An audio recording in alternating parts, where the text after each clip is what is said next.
everyone, my name is Karen, this is my channel Rather Be Reading, and today I'm bringing to you my July book haul.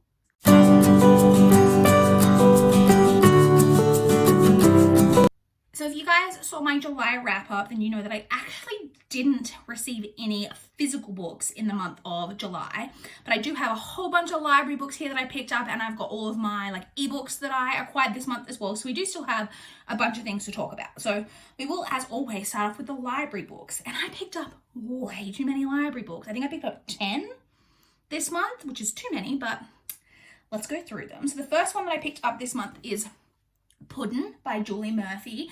I recently read Dumplin by Julie Murphy, and this is the sequel. I owned Dumplin, but I didn't own the sequel, so I got this out from my library so that I could continue on with the duology. This one is like a companion novel. I believe it follows one of the friends that Willow Dean makes in the first book, who also participates in the pageant. And it follows that character, so I'm really looking forward to continuing on with that. I just realized I probably should have reviewed some synopses of some of these before I started filming, because I actually don't know what they're about. So the next one that I picked up is The Proper Care and Maintenance of Friendship by Lisa Verge Higgins. So this is one of the ones that I picked up to complete one of my goals this year. I believe this is for the books that were on my physical to read list. I don't know what this is about. I'm assuming some form of literary fiction that is mainly going to deal maybe with friendship.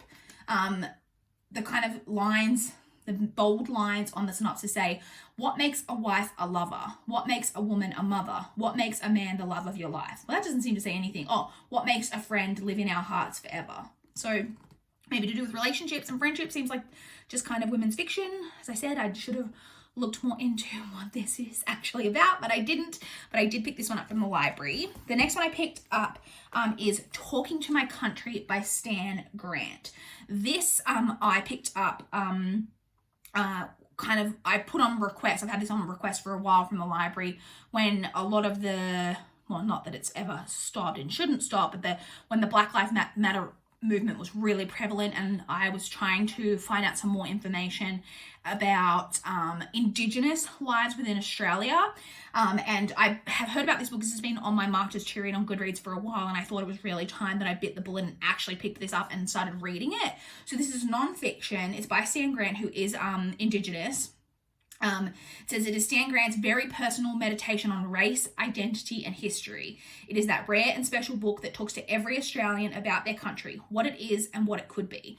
And then it goes on. So I think this is a very important read. I've heard really amazing things about this. I really don't know enough about Indigenous people in our country and the problems that they face. Growing up, we moved around quite a bit, and I moved from state to state. And as a result of that, because I don't know what it's like in other countries, but we don't in Australia have a national curriculum.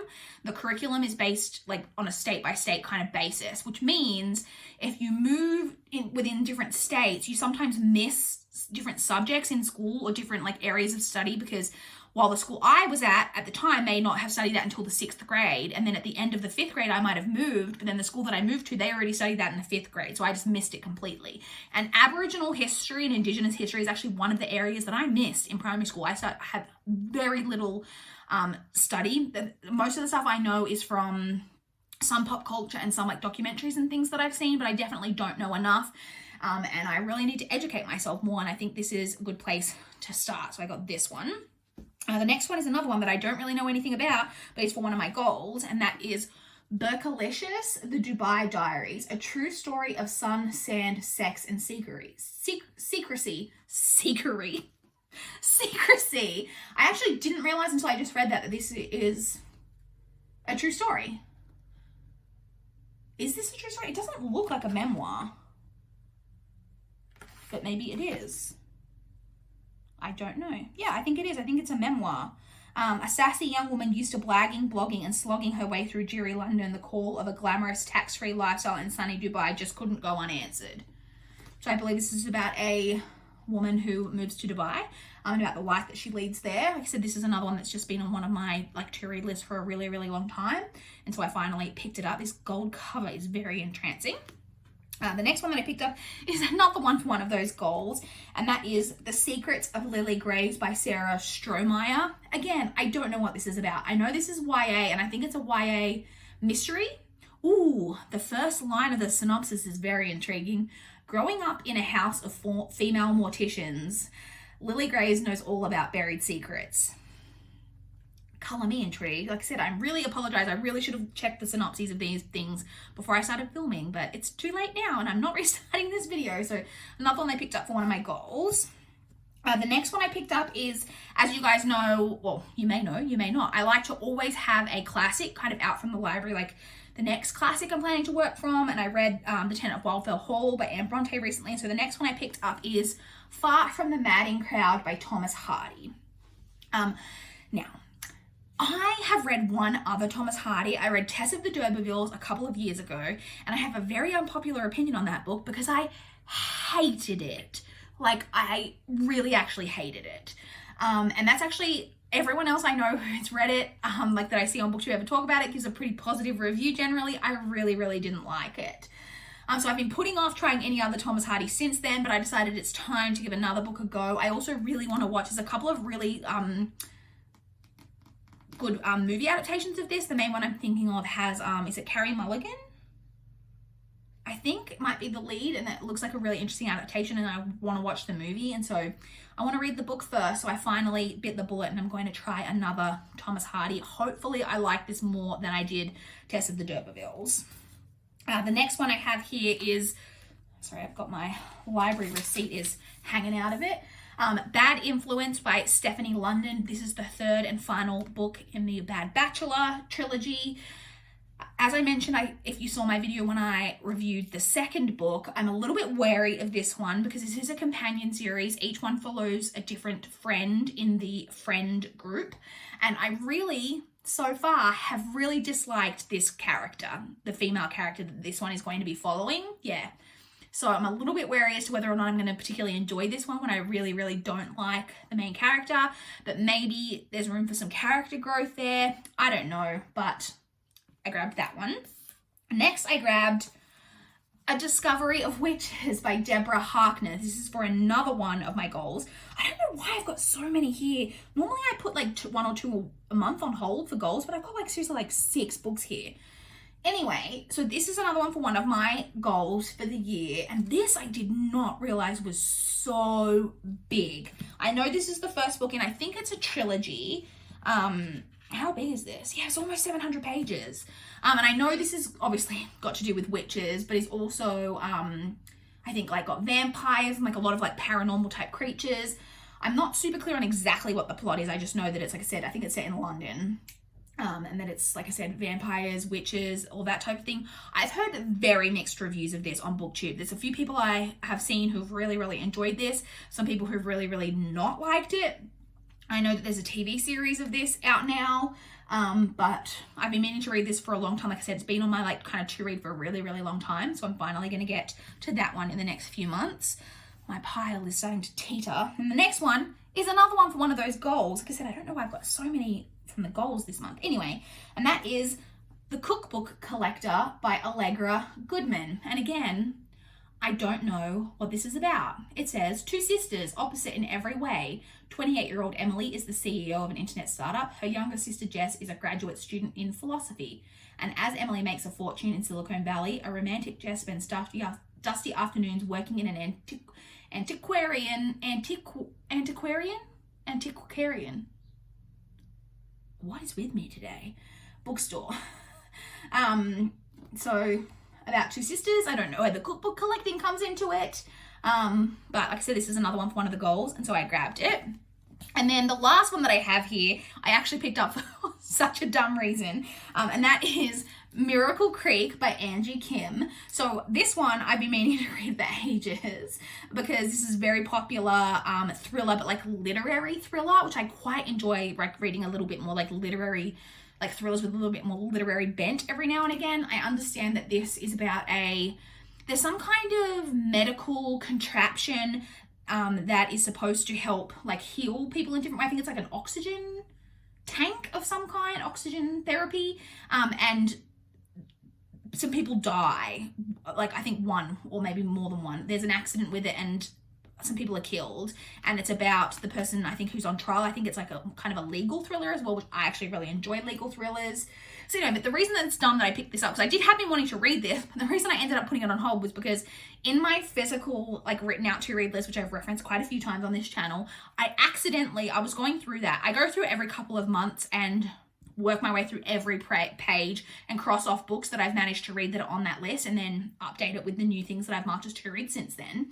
And as I was doing that, I accidentally crossed off the wrong line, and I crossed off this book when I hadn't read it. And I was like, oh, what do I do? And I didn't want to rewrite it in because it would just look really ugly. And that notebook actually, like, I've printed really nice most of the way through, and like actually looks quite nice most of the way through. And I was like, oh, I'm just going to get this book out from the library so I can read it, so that I don't, like, I can just have it crossed off and it won't matter that I've crossed it off because I will have read it. And so that's why I ended up putting this on hold. So this jumped way up the TBR. I'm going to be getting to this way earlier than what I normally would have. But that's the reason that I picked up this month. So those are the library books. And then, as I mentioned, I do have a bunch of ebooks to talk to you guys about. I have 4 that I purchased and then 5 NetGalley approvals this month. So we'll start off with the books that I purchased. So the first one that I purchased is You Can't Catch Me by Catherine Mackenzie. I actually talked about this one on my channel quite recently. I marked it as to read really recently, and then I saw that it came up on a Kindle deal for $2. It's a thriller. It's about a woman who has previously escaped a cult. And I believe she's at an airport or something, and she gets to talking, there's like a flight delay, and she gets to talking to this woman who it turns out has the exact same name as her. And then I think there's some identity theft, and then she starts investigating and finds out there's heaps of women with the same name as her. Pretty much as soon as I saw that cult survivor in the synopsis, I was interested. I don't even know if it really has to do with cults or if it's just the fact that she's previously been in a cult, but that was enough for me. And like I said, I'd marked it as to read, and then I saw it for $2, so I purchased that one. The next one that I purchased is Conversations with Friends by Sally Rooney.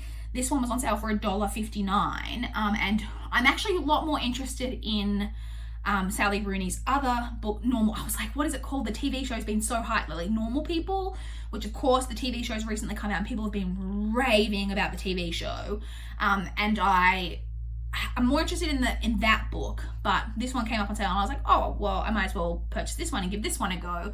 So this is like literary fiction. I don't really know too much about it, except that from what I understand, it follows, I think, 2 couples who are friends with each other and how that affects their lives. I think I don't really know. Like I said, I was just really, the fact that I've been really wanting to read Normal People by Sally Rooney, and then this one came up on deal, so I purchased it. The next one that I purchased is The Night Olivia Fell by Christina McDonald. This one was on sale for $1.99. And this is another one that when I saw it on deal, I recognized as being a book that I've previously marked as to read quite a while ago. This one is about a woman who, I think it's her daughter. I don't know. I think the daughter's like young. I'm not sure if she's a teenager or like early 20s, who, I think she's a teenager. She gets notice that she has died, that she has fallen from a bridge. I believe it ends up being ruled a suicide. She then, I think, discovers that the daughter was pregnant, and it's about her kind of delving into what happened to her daughter. It's compared a lot to Reconstructing Amelia by Kimberly McCreate, which I recently read and really enjoyed. I'm assuming that's just because they have very similar plot lines. I don't know if it's similar in any other way, just in the fact that the premise is quite similar, but as I said, I marked it as to read quite a while ago, and like I said, it was on deal, so I purchased it. And then the last one that I purchased, I actually spent just a touch more than I normally like to, and that is on The Last by Hannah Jameson. This one was $3.99, still not a lot of money, but my cutoff generally is $3. But I've been really interested in this book for a long time, so I was really excited when I saw this on deal, because this is it's like post-apocalyptic. So I believe that there was like a nuclear bomb that went off, I think maybe in the United States somewhere, and so the whole world's kind of shut down, and we're following a character who has been, I think he was on holiday in Switzerland, on a business trip in Switzerland when this happened, and he and I think 20 people or 19 other people, there's 20 people trapped, not like trapped, but like who are holed up in a hotel in this like post-apocalyptic world trying to survive. But then on top of that, there is then somebody is murdered or somebody is found dead. And like, so it's like a murder mystery, but in a post-apocalyptic, trapped in a hotel setting. I just have been so interested in that synopsis for such a long time. So like I said, when I saw this for $3.99, I was like, I'm going to splurge on that little extra dollar and purchase this one. So I did. So those are the books that I purchased. And then, like I said, I have 5 NetGalley approvals. So the first 2 are actually ones that I've talked about, because I wasn't sure whether to include these in like a haul because they're audiobooks and I don't normally talk about like audiobooks on here, like in a haul, but they are audiobooks that I guess technically I have now because they're on my phone and like I have them. I don't know though whether when the archive date comes up for them on NetGalley, whether they'll disappear from the app and I won't have access to them anymore, or if I just have them now. I don't know. That'll probably be the determining factor. If the archive date comes up and they disappear and I don't no longer have access to them, I probably won't include them in hauls because it's not actually a book that I like. But I guess I include library books, so what's the difference? I don't know, you guys. Anyway, they are His and Hers by Alice Feeney, which is a thriller, kind of like slasher thriller. I've actually already read that one and talked about it on my channel. And then The Switch by Beth O'Leary, which I've also talked about. I haven't read it yet, but I've been talking about it because I'm currently actually reading it. So they're the first 2. So they're the audiobooks that I have. But then I also have 3 just like ebook NetGalley arcs that I have. The first of those is The Twins by J.S. Lark. This one has a publish date of the 20th of November. And this one is about it's about twin sisters. And okay, I'm just going to be honest with you. I straight up requested this one because it had twins in the title. I have been obsessed by twins since I was a kid. I just wanted to be a twin so badly. And there was a time in my life when I was like obsessed with that when I had children that I really wanted to have twins. And like, I don't know, I just have been obsessed with twins for a really long time. I love reading about twins in books. I'm always fascinated by twins. And so this is about 2 twin sisters who are close as twin sisters usually are. When there is I think a man comes between them, I think maybe when they're in their teens or early 20s, they're both infatuated with this man. I think he's interested in both of them, but ends up making a choice because he can only be with one. And that throws a wedge in their relationship. And the sister who doesn't get picked, I think moves on with her life, gets married to someone else, so on and so forth. However, her life then, like years later, has now fallen apart. And so she comes back into the sister and this guy's lives and is basically set out to get what is owed to her and kind of take over her sister's life. It's twins. It sounds very like toxic relationships, which I love. So I requested that one. And then the next one is Silent Night by Nell Patterson. This one has a publish date of the 12th of November. So I actually previously requested and was approved and read from NetGalley Silent House by Nell Patterson. And I actually didn't realize that this was a direct sequel until afterwards, but I'm totally fine with that because it doesn't say on NetGalley or on Goodreads that they're sequels, but the main character has the same name, so I'm assuming it's the same person. And so these are books that follow a sign language interpreter. And it is like very, from what I understand, if I recall correctly, Nell Patterson, I think, was had normal hearing growing up, but then suffered severe hearing loss. And so I think she was a sign language interpreter maybe, and then had hearing loss and I don't know, she has very experience in that world. And I thought the representation in the first book was really good.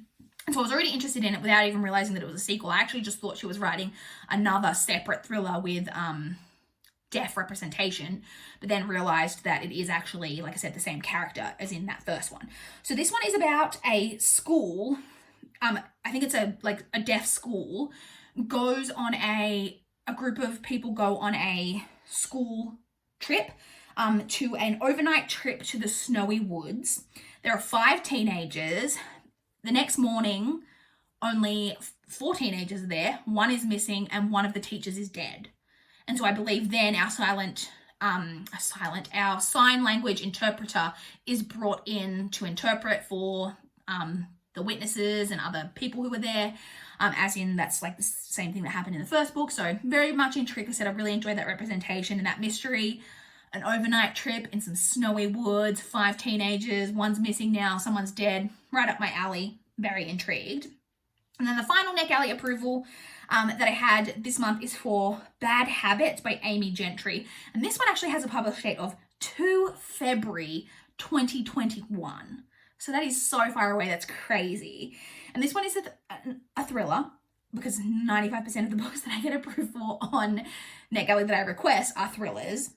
And this one is about a woman who I think has become a professor. She's like quite successful, doing really well for herself, but she also happens to, no. I was just about to give you a synopsis for a completely different book. No, she's a professor, and then I think a woman who was previously her best friend, I think in high school or college, comes back into her life. And they had a very, I think, toxic, like frenemy type of relationship. And it's about that. So I think that this one's going to deal very much with toxic friendships, which toxic friendships, as you guys may know, one of my buzzwords that love to read about toxic friendships, particularly in thrillers.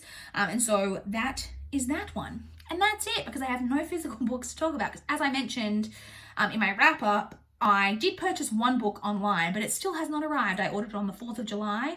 I checked the tracking information again during the week. There's still no tracking information. Will it ever turn up? I don't know. I haven't contacted the company yet because I looked further into it, and the estimated shipping date, date for it to arrive isn't until I think the 20 something of August. So I feel like I can't contact them until after that. So once we hit that date, I'll then be contacting them and being like, where's my book? There's no tracking information. What's happened? It's been like 7 weeks. Where's my book? Anyway, but so I don't actually have any physical books to haul. So it was just the library books and ebooks. Hope that's okay. But I would love to chat with you guys in the comments down below. If you've read any of the books that I hauled, or if you're interested in reading any of them, I would love to know. I'd love to talk about what you guys have been hauling recently. Please like this video if you liked it. Please subscribe if you want to see more of my channel. That is all I have for this video today. Bye, guys.